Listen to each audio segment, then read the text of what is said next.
Hello YouTube, how's it going? Welcome to another video. My name is Amethyst Abrams and today we're going to be discussing a hot topic, which is Wuthering Waves, the brand new open world gacha RPG coming next month, May 23, so book that date in your calendars, guys, because this game is going to be a biggie. If you haven't pre-registered, you can go pre-register on the iOS store, the website, and all the app stores and all things associated with Wuthering Waves. I'm also going to be comparing it in some elements to other games of the same genre, like Genshin Impact, only because I'm not going to be, excuse my French, shitting on Genshin Impact, but I am going to be disclosing my opinions to why I think Wuthering Waves is going to have an advantage over the game, but also the fact of why I think people that are pro Genshin need to really look at Wuthering Waves and have an open mind upon release. Now, also, guys, I need to disclose this because this is unprepared. This is raw thoughts. This isn't on stream. I'm recording this literally just on a whim because I wanted to make this. I do have a slight stutter, so if I stutter my words and mess up, please be patient with me. I am also an autistic streamer and autistic content creator, so please just be a little bit mindful that not everything I'm going to say is completely fluent, and I do believe the best thoughts personally come from the heart and come from improvised thoughts. My personal opinion, I'm going to give it a go. If it doesn't work, I'll go to scripted videos in the future. Now, Wuthering Waves. The first reason I believe this game is going to dominate the scene, and I think this is going to be a universal opinion for people that are excited for this game, is the combat. The combat looks absolutely insane. Now, the dodging mechanics look absolutely insane. It looks clean, it looks satisfying, it looks so smooth. I think the design and the way it's built and the way it's been implemented, bearing in mind I haven't played the game, but based on everything I've seen, and I've seen a lot of videos and a lot of content creators go over this game, I think this combat mechanic is going to be insanely fun. Now, I don't know if it's going to be a one-button combat mechanic. I don't know if it's going to be like Genshin, but Genshin has a one-button combat mechanic. And what I mean by that is, well, not one button, but very linear button combat mechanic. It's got like 3 buttons. 4 if you count the dodge button, but I don't because you use that in day-to-day life. But to keep it as balanced as an argument as possible, let's put the dodge button in here. Genshin Impact has 1 button. Now, if you're a console player, that is circle. If you're a PC player, that is a mouse click. I don't know about iOS. I don't play that game on mobile. I never played that game on mobile. I don't even play the game these days. I haven't played it since 3.1. Whether the game's got better or worse then, I don't know. I'm just basing this off what I know of the game and what I've played of the game. You had your basic attack, your charge attack, which is both the same button. You have your elemental skill, elemental burst, and a dodge. Those are the 4 mechanics. Those are the 4 combat mechanics of Genshin Impact. You do occasionally have a jump attack, but realistically that's very situational. Unless you're a 5-star that has the ability to jump up or slash down anyway, most of the characters have the same sort of combat pattern. And essentially, when you first dive into the game, yeah, it's fun, but I think the combat is very linear, and I think people that say the combat is fun, like the animations are fun. The animations of the combat are fun. The elemental bursts are really fun to look at. It's very colourful. Like the colours are very impressive and very attractive. The same with the elemental skill. Like, you know, if you press a character's E and it has a really flashy skill, you're gonna love it. You're gonna really enjoy it. So I think when they say the combat's exciting, I think they do believe that the actual combat mechanics isn't fun, but the combat's visuals is what makes the combat mechanics fun, because I think it's a very visually pleasing game. I think it's aesthetically pleasing, with the vibrant colours and the really cool animations. Now, Wuthering Waves, I've seen the dodge, and if you guys haven't seen the dodge alone makes me think of like Ultra Instinct, because if you get a perfect dodge, it goes in slow motion for a second, and even if you don't get a perfect dodge, the dodges look absolutely insane, and the mechanic looks cool, and I can't wait to just dodge, and go Ultra Instinct mode. It has a really good parry mechanic. Again, it has a parry mechanic. You can perfect parry as well, which leaves your opponent wide open for counterattacks. You do have an elemental skill as well, which also has a very cool looking animation depending on the character you use. And the elemental burst, which is like the ultimate, also look absolutely insane. And then you have your basic attack and charge attack. So you've got a parry button. This is, bear in mind, this is based on what I've seen. A parry button, a dodge button, a charged attack and basic attack button, an elemental skill and an elemental burst button. Now, I don't know about diving attacks. I don't know about jumping attacks. 5 buttons. But at the same time, this could be even more in depth. I'm going based off what I've seen. But the combat looks very, very fun. And I think the combat is going to be the best part of this game. And even though I say it's got 5 buttons, there is technically a 6, and the sixth combat mechanic is technically a separate reason to why I think this game is going to be better, or at least compete with a lot of the games like Genshin Impact's combat mechanics and the game in general. It has something called the echo system. Now, those who don't know what the echo system, you collect echoes basically like you would catch Pokemon. You would defeat the enemy, and it would sometimes give you the opportunity to catch that enemy. And if you catch the enemy and the enemy's essence, you have the ability to transform and use that monster's signature move on enemies. So technically, it hasn't just got 5 combat mechanics, it's got 6. 6 different combat mechanics. You've got the echo that I've just mentioned. You've got the basic attack and charge attack, which is the same button, but for, you know, let's say basic attack, charge attack, parry mechanic, dodge mechanic, elemental skill, elemental burst, and your echo, right? So that's technically 7. So I made a mistake. It's not 6. It's actually 7. So which is insane. So there's multiple different ways how you could use your combat in this game, which in my opinion is really cool, because I think that's gonna have the edge over games like Genshin Impact, where Genshin Impact's combat mechanics visually look amazing, but in-depth combat, it's the same buttons over and over and over again. Where with Wuthering Waves, the combat looks a lot more in-depth, a lot more fun. The enemies and the opponents you're gonna face seem to be a hell of a lot more difficult than those of Genshin Impact. People are comparing the boss fights in Wuthering Waves to like Dark Souls bosses, you know? So, and people are saying they're very difficult. Again, there's going to be a high level of difficulty in this game, which Genshin unfortunately doesn't really have. I'm not talking about the Abyss. I don't care about the Abyss. I'm talking about day-to-day content. The area bosses, the overworld bosses, like bosses in the story, have not been difficult in Genshin Impact. Based on what I've played, Wuthering Waves, early access players, every single person has said that you have to learn the bosses and the opponent's moves as you would in a Souls game. In a Souls game. Also, going on to another reason, which is a reason we just said, the ecosystem, which technically comes across and connects to the combat, but in my opinion, it's a separate reason. It's such a fun mechanic. It looks so fun. People that used to shiny hunt, old school Pokemon shiny hunt, Pokemon fans that used to shiny hunt are going to have a hell of a good time in this game, because there is a shiny element. There is a chance for you to obtain an odd color, the shiny variant, which is an odd coloring of the enemy. And there is a chance you can get a shiny. And the best thing is, if you catch one shiny variant of that monster, you can change all of that same variant monster to that shiny color. So if you have like a shiny that has terrible stats, but have a base variant of that monster that has amazing stats, you can change that base variant to the shiny variant and have amazing stats. It's like a skin. You can literally you know, it's super cool. I mean, if you really wanted to, you can go for a shiny with amazing stats, but why the hell would you when you can just change the skin? But yeah, ecosystem really cool. If you're a Pokemon fan and if you're a monster catching fan, you're gonna really enjoy this. This adds another layer of fun and another layer of depth to this game. Reason number 3 why I think this game is going to dominate, peak, or compete with games like Genshin Impact. The story. And the reason why is a very short and sweet answer.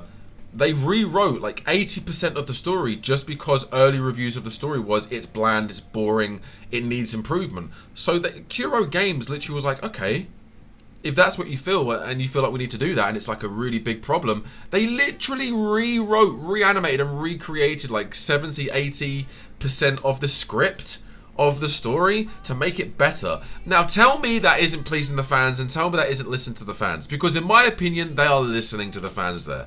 They really are listening to the fans there. I think that is a very key element to gacha games and games of this genre. You need to listen to the fan base.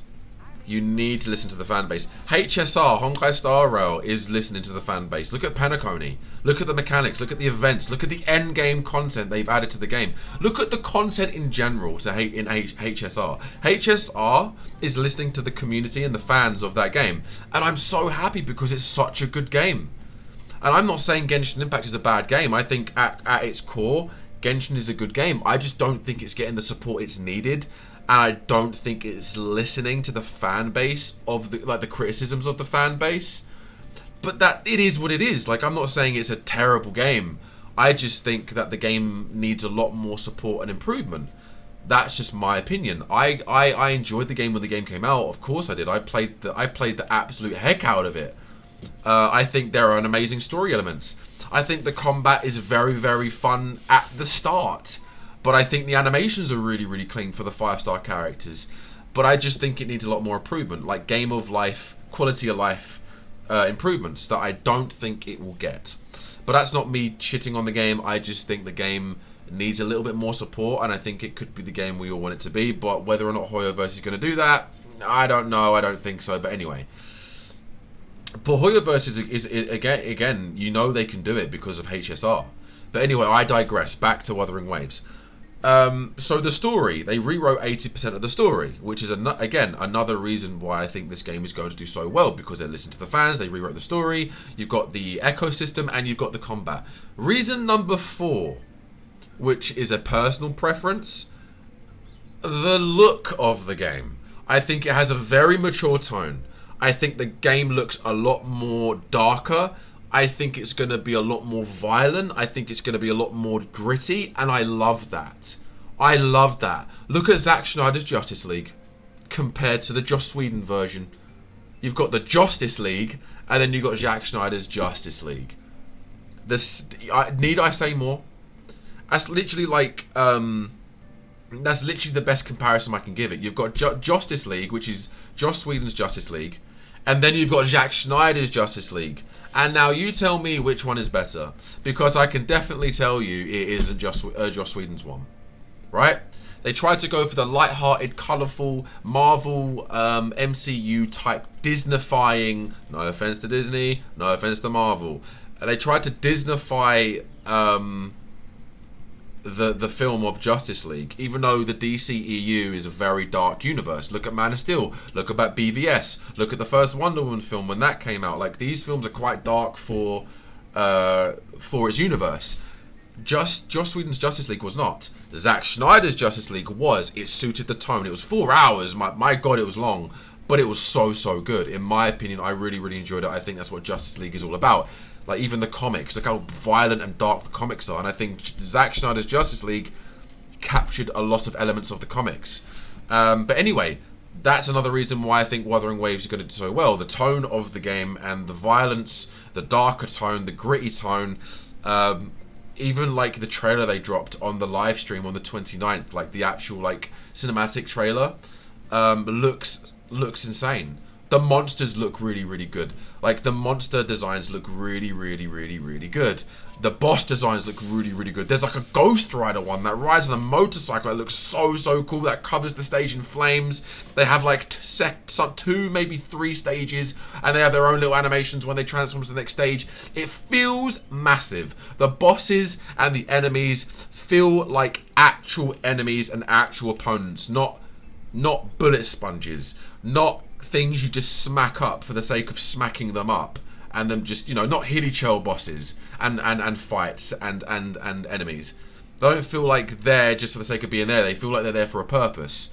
And I do feel like, again, that's another reason why I feel like the game, personal reason why I think the game's going to do so well. And I think that Kuro Games is going to really take all of the criticism and all of the pros and cons that the fans give them on board. And I think this game is going to absolutely decimate, in my opinion, or at least compete with a lot of the games like Genshin Impact. Another reason, the pity system, the gacha element. Let's have a look at the gacha element, because it is a gacha game. It is solely a gacha game. I think the 5-star characters that you're going to be able to summon for look very good. I think they have their own personality. I think some of them are sexy as fuck, and I think some of them look cool as fuck. And I can't wait to summon for these characters. The pity system looks so much better. Because, now correct me if I'm wrong, I might be incorrect when saying this, but I swear the weapon banner doesn't matter what 5-star you get, the 5-star you're going to get is the weapon banner, is the weapon the premium weapon on that banner. And apparently the pity system for the characters is very rewarding, it's very forgiving, whereas you look at Genshin Impact's pity system, it's questionable. You know, like look at the Staff of Homer incident. You see what I'm getting at? They improved that, but still, look what it took to improve that element and get a brand new pity system on the weapon banner. Kuro Games looks like it has an insane pity system. Kuro Games looks like they have the idea of where they want the gacha elements to go. Another thing that I think they should do, I don't know if it's confirmed, but they should do, is make the game very free-to-play friendly, and I think they will do this. And what I mean by that is, if you're a hardcore whale and want to put money in for these characters and these weapons and for this content, you can do so, but they need to have an element of, if you're a free-to-play player or a light spender, make it light spender or free-to-play friendly, because I really do believe if you give enough currency to free-to-play players to summon on the premium banners, and I don't mean grinding day after day for weeks and weeks on end just to get like a 10 pull or two. I mean, make sure the events are rewarding, make sure the chests you find are rewarding, make sure the bosses are rewarding, make sure the missions are rewarding, make sure all of these things that are in your game, make sure they're all rewarding for the free-to-play players, because not everyone has a lot of money. I don't have a lot of money. I can't whale on games. You know, I don't have a lot of money at all. So I'm gonna have to rely on hoping that the game is gonna be free-to-play friendly, and hoping that the game is gonna be very merciful and very forgiving when it comes to a free-to-play or light-spending player. Don't know if it's gonna have a battle pass. Don't know if it's going to have like a supplier pass like what Star Rail has, or like the Crescent Moon or whatever it's called like Genshin has. But I really think that these are the reasons why the game is going to do really well, compete and possibly surpass games like Genshin Impact and Tower Fantasy is just dead in the water anyway. No offense, Tower Fantasy. Like, I had hope for that game. I downloaded that game on PlayStation when it came out last year, and that game was just so bad, so buggy. Couldn't get into it. I felt like the game was just overall like whatever. The character customization was good. The character customization was very good. But overall, I think Tower Fantasy's kind of meh and whatever. I think the last thing I have to say about Kuro Games is Wuthering Waves is the animations for each character look really in depth. They look like they have personality. They don't look bland. They don't look boring. They don't look like a piece of wood. They don't look wooden. They look fluent. They look very alive. They look like each and every character isn't similar or next to the same. They look so unique. The characters' designs look so unique. The characters' animations for their combat and just their combat alone look so unique. I hope the voice acting is really good as well. Like, as a voice actor myself, as a young starting out voice actor, I want the voice acting to be good, because it would inspire me to be in these games. Like, I would love one day for Kuro Games or Hoyoverse to call up like, hey Amethyst, we really want you to be a 4-star, 5-star, or even an NPC in the game for a mission. I would love that, but I hope the voice acting is really good, and I think it will be.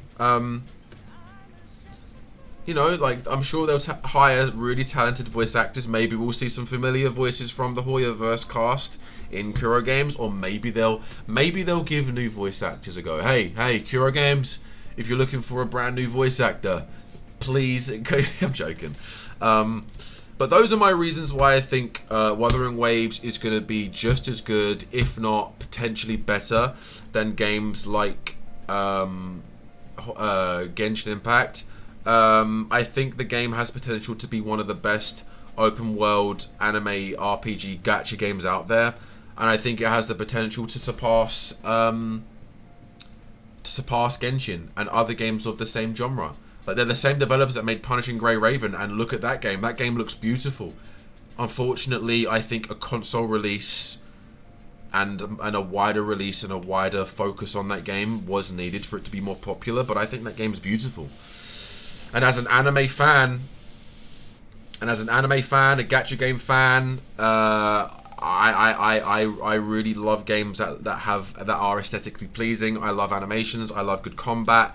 I love character design, and I love sound design, and that's another one. The sound design that they upgraded in the live stream, they showed us a before and after. It looks so much better. It feels like you're hitting hard. It doesn't feel like you're just swinging and swinging really hard and just, brushing past. It's like if you're hitting something, it feels like you're giving it some punishment. Like you're punishing these enemies for being enemies. It's like no mercy.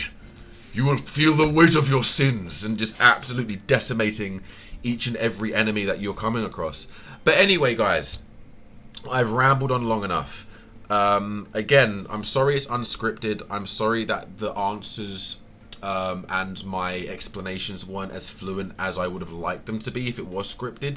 But my personal opinion, I think unscripted opinions can be just as good, if not better, than scripted ones. If people could prepare the script and have gone over it a few times ready for the video, that's amazing. But I like talking from the heart and like talking honestly, and I think these are my honest reasons, raw from the mind and heart to the camera and mic, on why I think Wuthering Waves is going to dominate the gacha game scene, and why I think Wuthering Waves will succeed. I don't think I've seen people criticize the game for being too dark and the color grading not being good. I think it going for a darker tone and the grading being darker is a wise choice. I don't think we've had many gacha games with that sort of choice of the visuals. Like, if you look at Tower of Fantasy, if you look at HSR, if you look at Genshin Impact, like, if you look at a lot of games like that, which are of the same genre, they're very vibrant, and vibrant colours do catch the eye, and Hoyoverse especially have mastered that on what catches the eye and what colours and what animations catch the eye. But I think a gacha game like Wuthering Waves that has a more darker tone, but has a sense of colour when it comes to the actual characters, because the characters look vibrant, like their moves and their particle effects and their abilities look vibrant, but the surrounding area all around you looks like a dark, gloomy, apocalyptic kind of world. And I think that contrast between the characters' vibrant colours and the world's dull, darker colours, I think are good. I think it's a wise choice, and I think Kuro Games is going to do this. If you haven't pre-registered for the game, I suggest you do. Let's get them to 30 million pre-regis, because then we get a free 20 pool, like 2 free 10 pools. I'm not sponsored, by the way, by Kuro Games. I'm just really excited for this. I'm a fan of Punishing Grey Raven. I played it briefly and I enjoyed every minute of it. And by briefly, I mean I played it for a good couple of months, and then I just put the game down because other things took my interests. But yeah, I hope you enjoyed this video. This is just a real talk from me to you, talking about the game and why I think it's going to do well. If you guys enjoyed my honest honest opinions on Wuthering Waves, and my honest opinions on why I think it's going to beat games or compete with games like Genshin Impact, Tower Fantasy, Honkai Star Rail, and etc., feel free to leave a like and subscribe. It really mean a lot to me if you guys could do that. I'm a growing content creator on Twitch. I'm a growing content creator on YouTube. So feel free to follow me on Twitch at twitch.tv/AmethystAbrams. And feel free to like, comment, and subscribe on this video, because I'd really like to hear your thoughts on why you think the game's going to do bad or good. I really am looking forward to seeing your thoughts on why you think Genshin will always be at the top. The game Genshin became huge mainly one of the main reasons, not the main reason, but one of them is because of the pandemic. There wasn't much to play, and Genshin was a free-to-play game that everyone could play through the pandemic. I don't think Kuro Games has I don't think Kuro Games has a pandemic button for them to just be like, you know, Thanos snap it into reality. I think the game's gonna do really well. I've rambled on long enough. Thank you guys so much for watching, and I'll see you in the next video. And if you guys are joining me on stream, I will see you then. Take it easy, everyone.